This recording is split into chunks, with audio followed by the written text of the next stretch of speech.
and the Father and I will come and live with him. Hi everyone, welcome to my channel. So this is a little ditty on religion and spirituality, and it may be triggering, psychologically triggering for you guys. So you may not like it, it may freak you out, it may just upset you. So if you're afraid of being upset this morning or this afternoon or this evening, please don't watch it. So this quote is from the Bible, and it's what I believe is a parable. And it's a parable describing the internalization process of Jesus of Nazareth and of the Father who art in heaven. So I described a little bit about internal objects in my last video, and hope you watched it. If not, go and watch it now, please.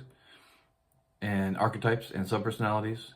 So internalized objects, again, are if we have enough familiarity with someone, if we watched enough of their videos, if we've read enough of their works, if we've listened to enough of their music, then we internalize that object, and it's integrated, or not integrated, but it's just internalized into the sum total of the psyche. So we have the persona, which we use to relate to the world, and who we think we are, but the sum total of the psyche is hundreds of subpersonalities, or the tens of subpersonalities, hundreds of internalized objects, and tens of archetypes. So in our study of Jesus of Nazareth, we internalize the object of Jesus of Nazareth into our psyche. And when we do so, he becomes an independent entity in our psyches.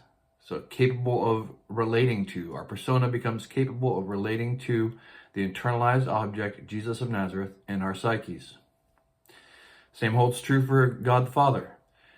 We read enough of the Old Testament, we internalize our notion of God the Father, and then God the Father becomes an independent entity in our psyches with whom we can commune. And so that quote there, and me and the Father, or the Father and I will come and live with him, is what I believe the parable for the internalization process of Jesus of Nazareth and the Father into our psyches. Now, I don't want to discourage you guys, because prayer works. Even if you're relating to the internalized object, Jesus of Nazareth, or the internalized Our Father, prayer works. Prayer is going to reach heaven. And what I'm saying is that Jesus of Nazareth and Our Father exist in heaven.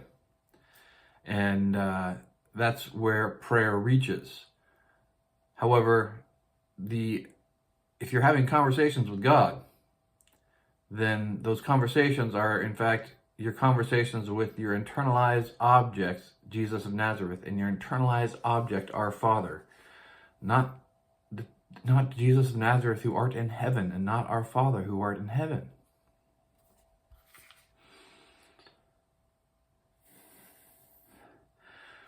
So, again, this is it's a delusion of grandeur, folks.